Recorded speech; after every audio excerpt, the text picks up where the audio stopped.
नमस्कार दोस्तों, स्वागत है आपका की न्यूज़ 24/7 में। तो चलिए देखते हैं आज की headlines. G20 Summit 2023 live updates. Want to expand collaboration with India to include supply chains, says Japan PM. G20 Summit 2023 live updates. Here are the key highlights from day one of the summit. Delhi Declaration adopted after G20 leaders reach consensus, territorial integrity, sovereignty and peaceful resolution of conflicts, stressed the use or threat of use of nuclear weapons is inadmissible. It stated all 83 paras in the declaration got full acceptance. India Sherpa Amitabh Kant said PM Modi announced India Mid-East Europe Economic Corridor project. The corridor will show a sustainable way to the world. Modi said the project will generate jobs, enhance food security. US President Biden added Modi also announced the launch of Global Biofuel Alliance. The alliance will facilitate trade in biofuels derived from plant and animal waste. The goal is to help accelerate the global effort to meet net zero emission. African Union, the 55-nation bloc, is now a permanent member of G20. This shows India's G20 presidency is a symbol of inclusion. Modi said AU became the second regional bloc after EU to be added to the grouping. G20 leaders endorsed IMF FSB paper on cryptocurrencies. The paper presents a roadmap for policy and regulatory framework. This will be in focus at G20 finance minister and central bank governors meeting next month. Risks related to crypto assets will closely monitored, the leaders' declaration said. G20 Summit. India showcases Konark Wheel of Orissa at welcome handshake for world leaders. As soon as world leaders started arriving at Bharat Mandap in Delhi on Saturday morning for the G20 Summit, Prime Minister Narendra Modi personally welcomed each and every one of them at the arrival area on the building's second level. Interestingly, PM Modi shook hands with them for the customary photo OP with a wall depicting the Konark Wheel of Orissa in the background. Each of the leaders walked on the red carpet past a well displaying 32 essential yoga asanas, curated from the late 17th century text of the Gherenda Samhita, the adorns the arrival area. Serving as a powerful symbol of democracy, the Konark Wheel was built during the 13th century under the reign of King Narasimha Deva I. The wheel with 24 spokes is also adapted into India's national flag and embodies ancient wisdom, the advanced civilization and architectural excellence. The rotating motion of the wheel symbolizes time or the Kala Chakra as well as progress and continuous change in the universe. As a symbol of the wheel of democracy, it reflects the resilience of democratic ideals and commitment to progress in the society. New Delhi Declaration adopted at G20 huge wins at India's clinches consensus. The New Delhi Leaders Summit Declaration was adopted on Saturday in a massive breakthrough as members of the G20 arrived at a 100% consensus on the opening date of the summit on Saturday. Prime Minister Narendra made the big announcement which the government described as historic and path-breaking. I have received good news due to the hard work of our team. Consensus has been built on New Delhi G20 leaders. Summit Declaration. My proposal is to adopt the Leadership Declaration. I announced to adopt this declaration on this occasion. I congratulate my Sherpa ministers who worked hard for it and made it possible, PM Modi said while making the announcement. It is my proposal that this G20 declaration be adopted. The Prime Minister said the declaration was welcome with G20 members thumping their desk. India's G20 Sherpa Amitabh Kant said that the New Delhi Declaration, running in 38 paragraphs, was adopted with 100% consensus on all developmental and geopolitical issues. The New Delhi Leaders Declaration has been officially adopted at the G20 India Leaders Summit today. Era must be marked as the golden age of human-centric globalization, and India's G20 presidency under the leadership of PM Narendra Modi has worked tirelessly towards the goal. Kant posted on X, formerly known as Twitter. Small group of Indian politicians show rare bipartisan unity to fight a common enemy, air pollution. In the bitterly divided politics of India, there is an unusual ray of hope. Heading into a major election next year, the National Parliament hardly functioned, sitting for fewer days and working fewer hours than in year before. Yet a bipartisan group of members, MPs, has joined hands to tackle one of the country's biggest crises, air pollution, which harms health, the economy and the country's international image. The group parliamentarian for Clean Air (PCGA) is led jointly by MPs from the governing Bharatiya Janata Party and the Congress Party, two parties whose rivalry dominates India's political discourse today. The bipartisan collaboration offers a hopeful signal amidst the rough and tumble of Indian politics that air pollution is slowly getting the attention of more politicians. This as the nation heads into the peak autumn air pollution season, and yet another damning report on the state of India's air is published. A report by the University of Chicago is yet another startling reminder of just how bad the crisis is. All of India breathes air which is worse than the WHO's safe limit.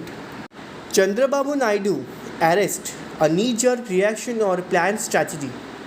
The sudden arrest of Telugu Desam Party National President and former Chief Minister Nara Chandrababu Naidu from his campaign site at Nadiyal by official of the Andhra Pradesh CID appears to have set the stage of a showdown between the TDP and ruling party YSR Congress Party for the General and Assembly election 2024. While some political pundits term it as a knee-jerk reaction from the ruling party, others say that it was a planned strategy for the YSR CP and Mr. Naidu has seen it coming this way. Mr. Naidu has been setting the tone for his arrest by publicly speaking at all public meetings that he might be arrested any day and that the state government was conspiring with the police for doing it, and even had gone to the extent of saying that his life and his son's life, Nara Lokesh, were under threat.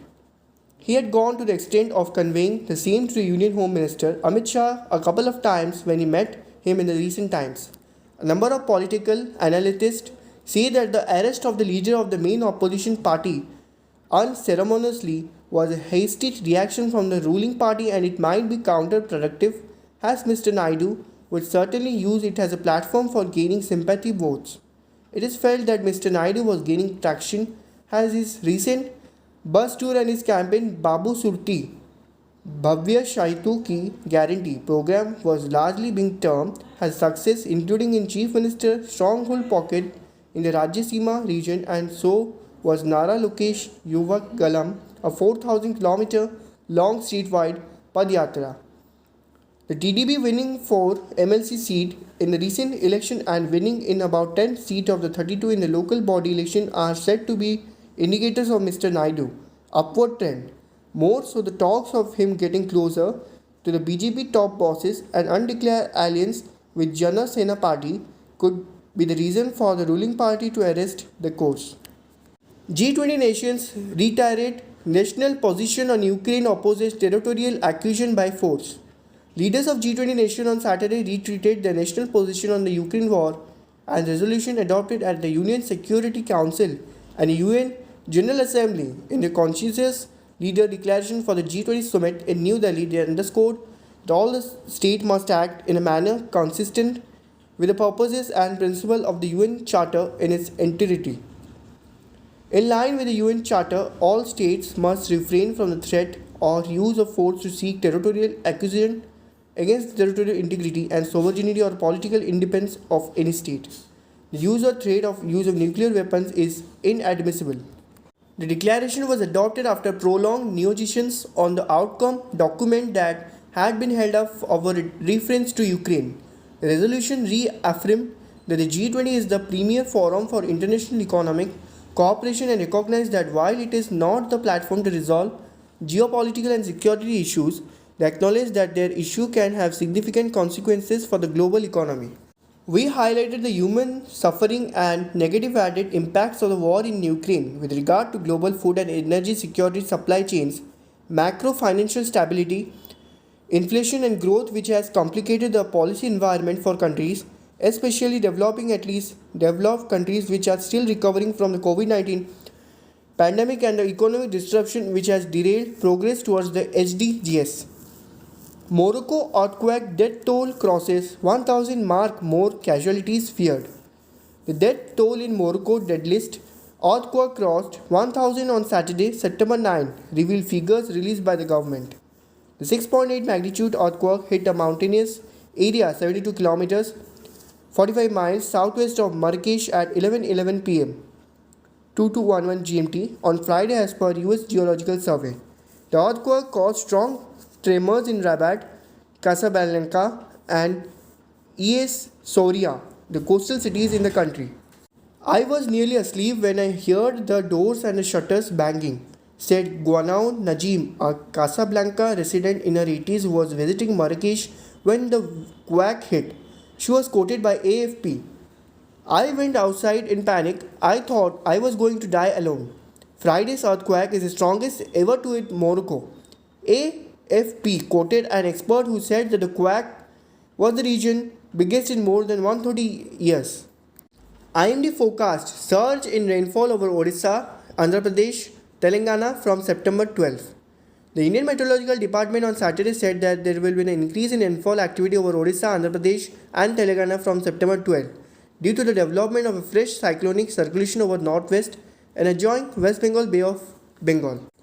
The weatherman also said that heavy rainfall activity is likely over Madhya Pradesh, Uttar Pradesh, Gujarat and Maharashtra on Saturday and Sunday and over the northeast during the next 3 days and decrease thereafter. In East India, there is a forecast of light to moderate fairly widespread to widespread rainfall accompanied by thunderstorm and lightning. Additionally, isolated heavy rainfall expected over sub-Himalayan, West Bengal and Bihar on Saturday. The Andaman and Nicobar Islands are likely to experience this weather condition till September 12 while Orissa can expect them on September 12 and 13, the IMD said in a bulletin. South India anticipate light to moderate fairly widespread to widespread rainfall with isolated heavy rainfall particularly in the Ghat areas of Tamil Nadu, Puducherry and Karaikal on Saturday and Sunday. Kerala and Mahe should brace for similar condition till September 11. Coastal Andhra Pradesh and Telangana are expected to experience these weather patterns on September 12 and 13, the IMD predicted. In central India, there is a prediction of light to moderate fairly widespread to widespread rainfall thunderstorm lightning with isolated heavy rainfall mainly in Madhya Pradesh during the period till September 11. ऐसे और news को जानने के लिए जुड़े रहिए के news 24/7 के साथ.